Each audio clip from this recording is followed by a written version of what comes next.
Oh my gosh, we have gone from the May Queen to California. This, I think, is California. Could this be Universal Studios, do you think? And we are on a train going through Universal Studios. I think that was, good old what's her name? Spartacus was there, do you think? Was this when we went through the train, and is this when I gave all of you the little talking to? And I said, now whatever you do, don't go shouting out and make a fool of yourself if you see anybody you recognize. They're people like you and I. And there's Robert Stack. So guess who yelled out when the guy didn't even say it? I said, my gosh, there's Robert Stack. And he was so cute, he said, go ahead, lady, and take a picture. I believe this might have been Lana Turner's dressing room. Dead, you know. And in those days, those dressing rooms were really fantastic and dressy and lavish. Now, let's see, Dave was about 6 when I know when we went there. We went there in 1969, June of 69, because my father had died the preceding February, and all 6 of us went out, and we used to laugh. Oh, see, these are all the props that they had at Universal Studio. But I can look at that. I can remember Dave was 6, and the poor kid, he never quite knew how old he was. If you needed to be 8 to get in, he was 8. Look at that house. I think this is not Leave It to Beaver's house, but we're getting close. There's Leave It to Beaver. Leave It to Beaver's house. There's somebody. Yeah, that's me. That's Jim.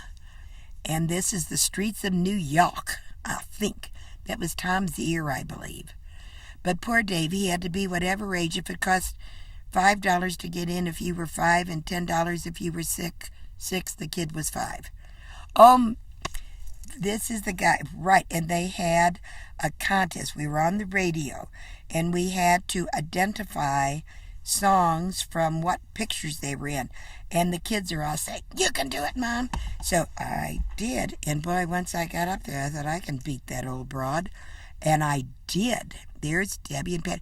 And I won an album of Shirley MacLaine and what was that picture she was in where she did the can, and Khrushchev was there. That's the album that I won. I can't read what it is, but I knew all those. I was very good at trivia. Oh, there's in one of those cars that are bouncing around. Isn't that cute? Oh, you kid, we had the best time, didn't we, when we went there? It was just wonderful. Oh, you look like you're going past all of that. Isn't that funny? Oh, and I loved the shots where you boys were picking up those big rocks. You were so strong. Look at that hat on Dave. I think we ended up losing that in Carmel or somewhere. Oh, you're quite a driver, Jim. Oh, look at how strong those boys are, picking up those big rocks. And when we went out there, we went up the coast, Highway 1, I think it is, and went through the Big Sur country, and we toured the Hearst castles. That was so neat. I guess we're still on that little train at Universal. This is San Francisco, and we were on a cable car, and poor Dad, we were all sitting on the cable car, and he was taking a picture, and we're all saying, oh, it's so embarrassing to have you out there doing that. But bless his heart, he took it, and then we all thought it was great afterwards. But there we are on the cable cars. That was Debbie, I think, with the sunglasses. That's it. And Dad was standing on the outside. I don't know how he ever got on it again. Once he had to climb up those hills and jump on the thing. That is a beautiful city. Do you remember we went to a hamburger joint? Oh, is this the narrowest street and the most crooked street in San Francisco, maybe? No, I'm not sure. But It looks like Chinatown, doesn't it?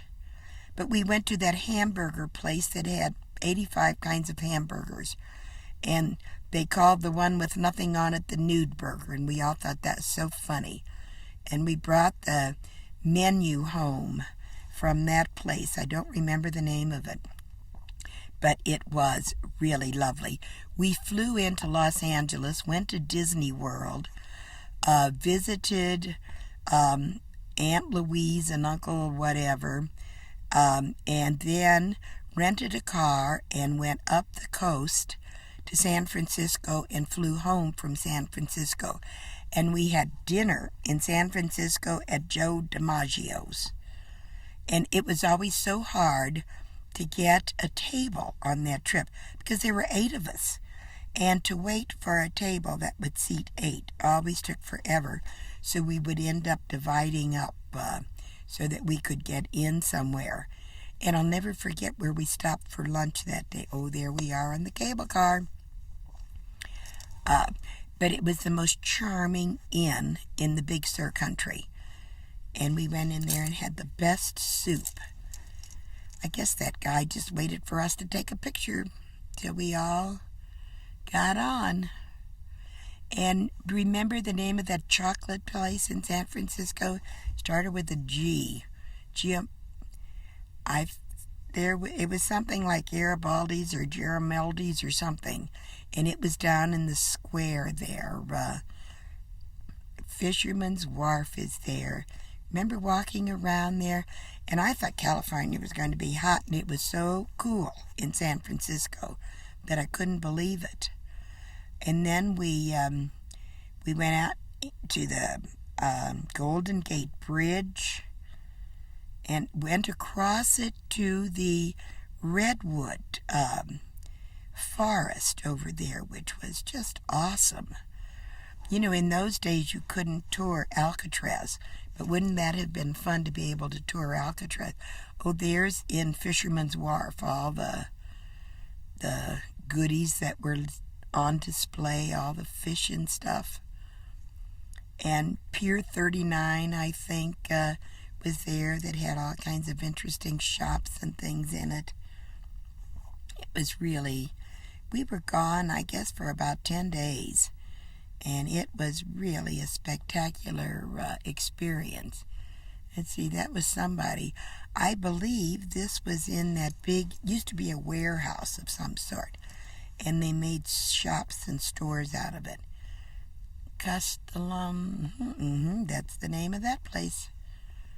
Must have been something important, otherwise why would we take a picture of it? Who knows? But look what a clear, beautiful sky we have with the clouds and the dark blue sky. And that was right near Joe DiMaggio's place. I remember, but it was a very cool, there it is, my gosh, speak of the devil, and up he pops. But we ended up having dinner there that night. As I say, that was a cool trip. But that was June of '69. If I am not mistaken.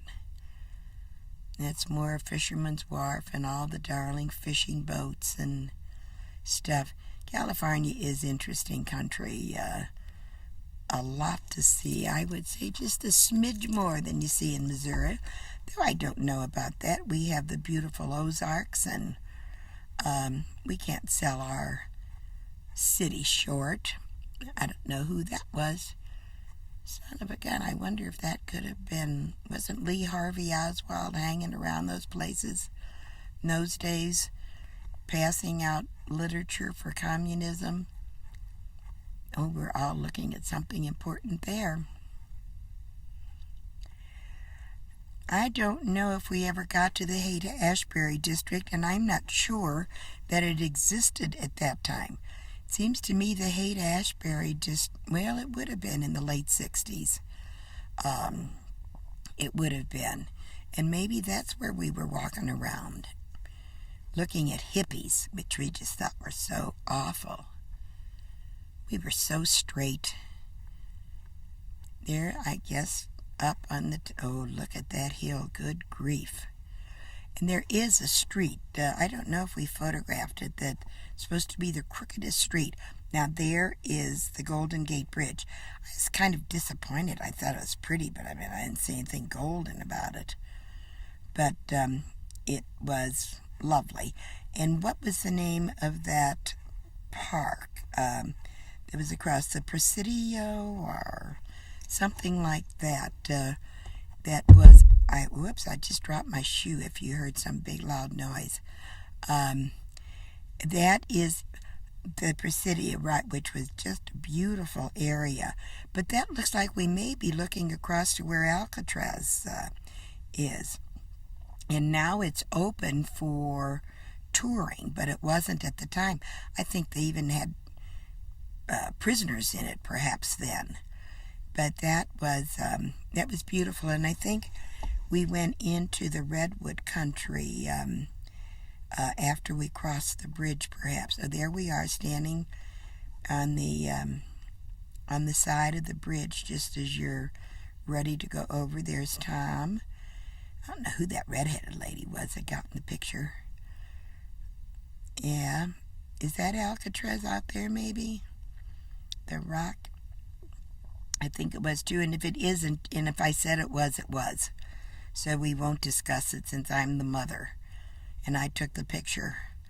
And this is, I think we're now into the redwood forest, which was unbelievable. The size of those trees in there were just massive, gorgeous. It was difficult to see because the trees gave so much shade that it was hard to get a clear picture. But it was really a sight to see. That was me looking at the sight. And I'm saying, look at the trees.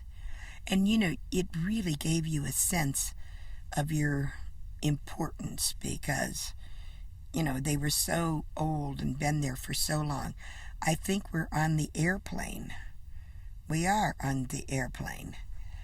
Now, did Bob jump off to get that picture? I guess we're coming home, do you think? I saw a TWA sign on the plane. Do you know how much it cost? There we are, sure. That's where we live. That's Whitehaven, my favorite house of all time. Oh, I love that house. But back to how much the tickets cost, I'll never forget.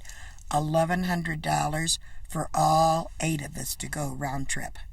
Of course, I thought that was a lot of money then, and it was. Oh, this is where it says, welcome home. I wonder who did that. Welcome home. Oh, Clark and Sophia. Pat Closter put that up. That's Clark Gable and Sophia Loren. But this is our house on Whitehaven. And as I say, I just love that house. I just knew the lady at the house was going to come home any minute and say, you can quit cleaning now.